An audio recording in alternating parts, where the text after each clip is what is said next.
Alors nous allons pour cette dernière interview voir le point de vue d'un pédopsychiatre qui travaille dans l'Hérault et qui est responsable d'un HD, comme on dit, HDJ, hôpital de jour, et d'un CMP. Alors je vous laisse apprécier la vidéo d'une douzaine de minutes. Bonjour. Bonjour, alors si vous voulez bien vous présenter. Donc, je suis le docteur Jasman et je m'occupe à peu près à mi-temps sur l'hôpital de jour du CHG de Béziers, qui regroupe un territoire qui va de Agde, Bessan, Bédarieux, Saint-Pons, Béziers, Pézenas, et de l'autre côté, j'ai presque jusqu'à l'autre. Et sur le reste de mon temps, donc j'anime un CMP classique de pédopsychiatrie. D'accord. Alors, je souhaitais vous interviewer aujourd'hui pour Canal Autisme pour savoir de quelle façon vous participez à la scolarisation de l'enfant ou de l'adolescent autiste.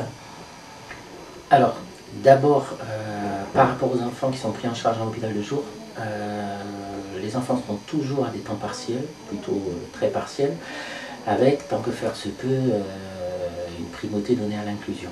Ça veut dire que si on parle d'inclusion, il faut une collaboration. Et donc, soit à titre personnel, soit en déléguant au psychologue ou à l'institutrice de l'hôpital de jour, parce qu'on a une institutrice temps plein spécialisée. Donc, soit en déléguant, donc on essaie d'aider soit directement, soit indirectement les parents et le milieu scolaire à inclure l'enfant. D'accord. Et donc vous rencontrez aussi, en dehors de l'hôpital de jour, donc les enseignants, le directeur. Alors on a une... comment dire, l'hôpital est très procédure, protocole, donc pour des raisons purement de gestion du temps, tout ce qui est lien avec le médico-social est géré par le médecin du service, c'est-à-dire qu'en général c'est le médecin qui rencontre les CESA, c'est-à-dire qu'il dit tiens on a une convention avec le CESA de la Maison de Soleil qui permet de partager les tâches, mais ça ne marche qu'au prix d'une convergence de points de vue et d'une cohérence de prise en charge. Puisque le gros problème c'est plus il y a d'unités présentes pour aider l'enfant, mieux c'est, mais plus il faut des temps de coordination et de travail ensemble. Donc tout ce qui est médico-social est plutôt assuré par le médecin, et tout ce qui est lien scolaire est plutôt assuré par le psychologue et l'institutrice de l'éducation nationale. Quand j'entends temps scolaire, ça regroupe des réunions informelles entre l'instit et les membres de l'équipe. Alors ça peut se faire soit dans le lieu classe, soit ça s'est déjà fait chez nous. Ah, très bien. Parce que l'intérêt en fait c'est que les gens se connaissent et soient à l'aise. Donc ce sont des réunions informelles donc avec les enseignants, etc. Ou sur des temps de repas, enfin on essaie de se débrouiller pour pas trop prendre sur le temps classe. Soit effectivement c'est des équipes de suivi formalisées, auquel cas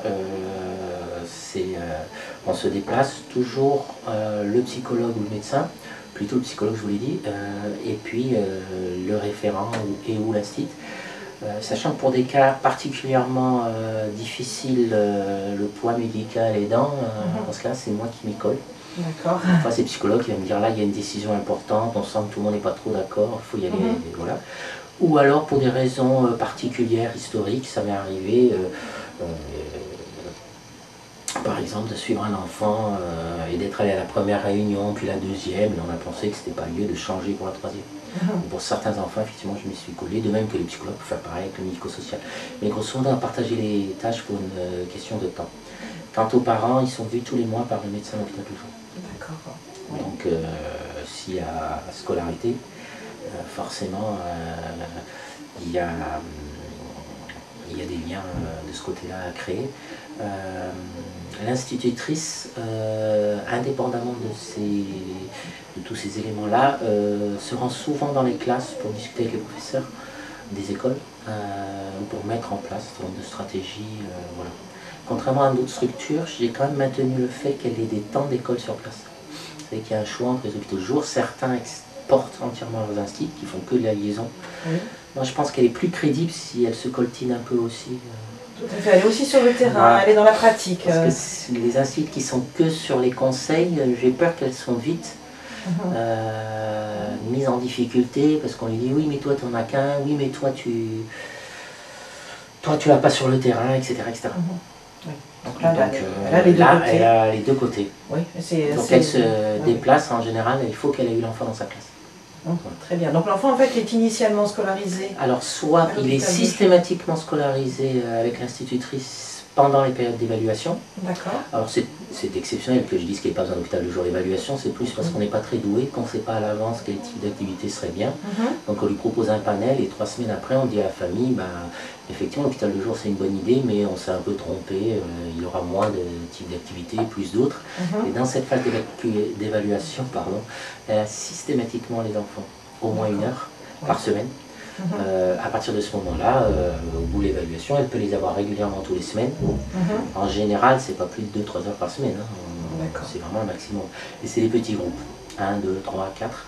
Et en général, ça se passe de la manière suivante. Elle se réunit avec l'enseignante de l'école ordinaire, de la CLIS ou de l'IME parfois, si c'est un IME. Et elles vont définir ensemble quel travail est plus à même d'être pratiqué en tout petit groupe.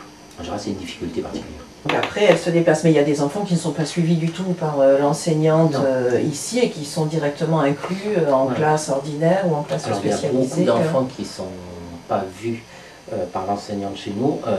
Ceci dit, elle ne se déplacera que si elle l'est connue, donc je demanderai à ce qu'elle l'ait vue. Et pour ça, Claude est assez souple, c'est-à-dire qu'elle va venir un peu avant, 2-3 fois pour le voir, une demi-heure, etc.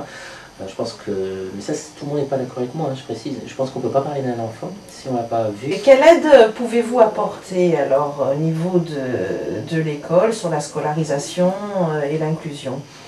Alors, l'aide elle est réciproque, parce que je le pense réellement, c'est pas une posture. Quand on quand on pose la question comme ça à un professionnel, on sous-tend, et c'est pareil pour quand je rencontre les parents, donc là on sort de l'inclusion. Quand les médecins visent le jour rencontrent les parents, j'ai toujours l'impression que les médecins arrivent et vont proposer de l'aide aux parents. En fait, on propose un certain nombre de pistes ou d'explications, d'interprétations qui des fois sont pas très justes et donc on nous corrige. Mais bon, on propose un certain nombre de choses, sauf qu'en retour, on nous propose d'autres choses qui permettent de mieux comprendre l'enfant. D'autre part, je suis moins doué que la plupart des instituts pour gérer un groupe classe. Enfin, que tous les instituts, pour gérer un groupe classe, donc c'est une aide réciproque. Donc, ce qu'on peut apporter, il y a aussi ce qu'ils nous donnent.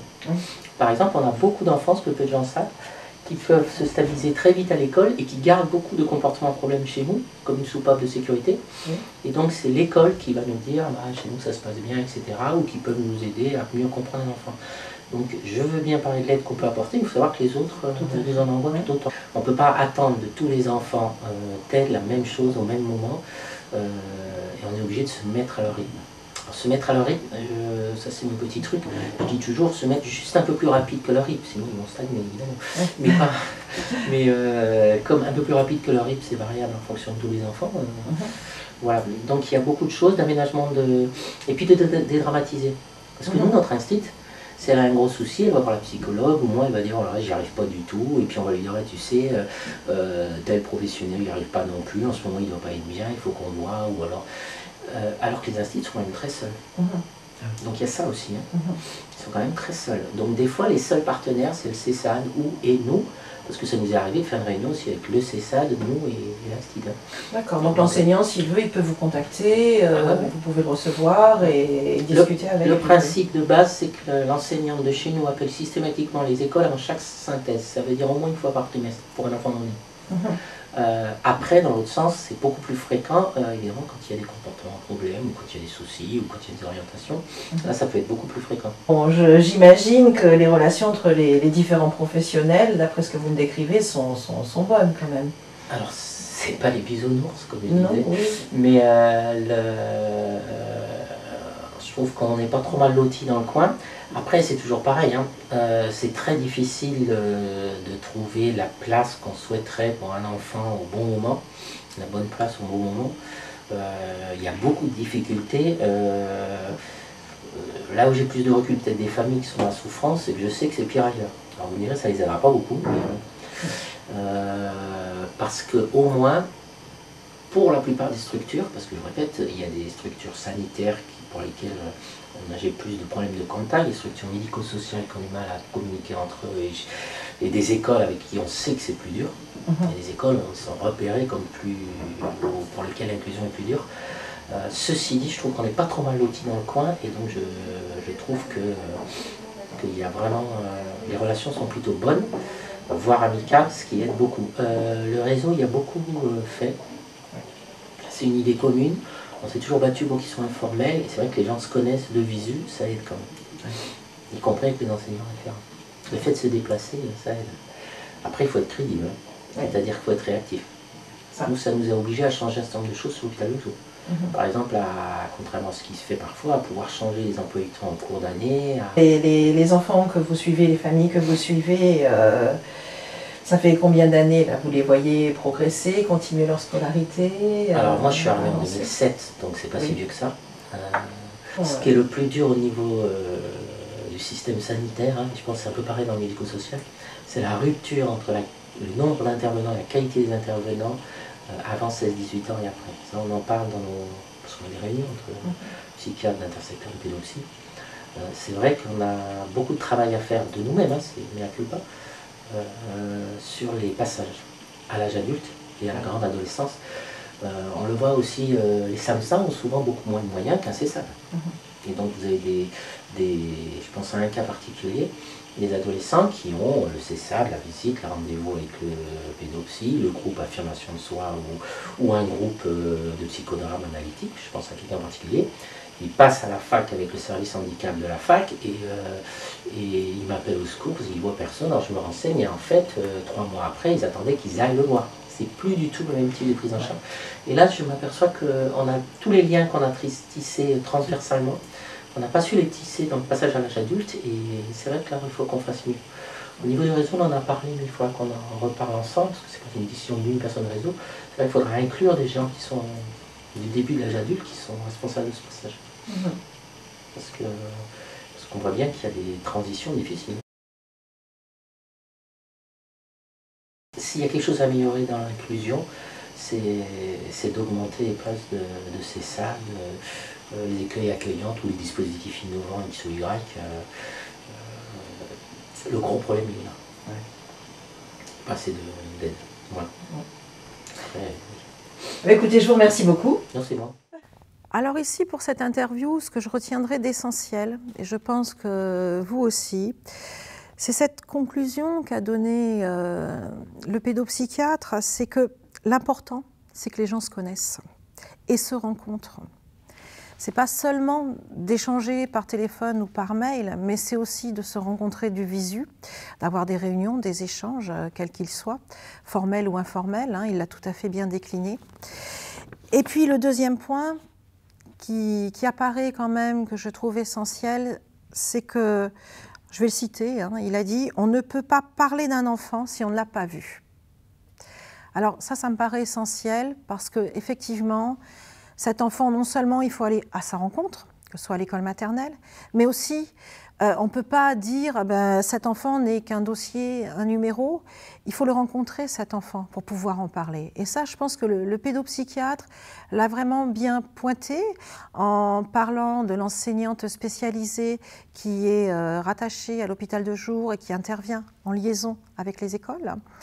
Et que cette enseignante, elle ne peut pas faire que de la liaison. Elle est là aussi pour travailler avec l'enfant en direct, pour l'évaluer, pour le rencontrer, pour connaître ses capacités, ses difficultés et pouvoir échanger ensuite avec les équipes enseignantes en connaissance de cause, en ayant le visage de cet enfant avec lequel elle a pu échanger.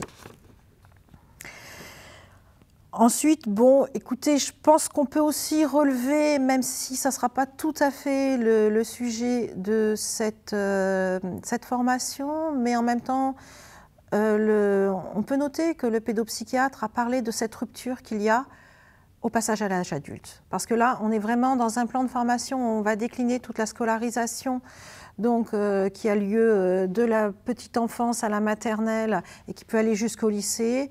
Mais le pédopsychiatre a quand même soulevé un point ici que je tenais à relever, qui est celui du passage à l'âge adulte, où bien souvent, tous les accompagnements qui ont été faits jusque-là, bizarrement, il s'arrête d'un coup. Le CESAD, s'il y en a eu un à 18 ans, c'est terminé.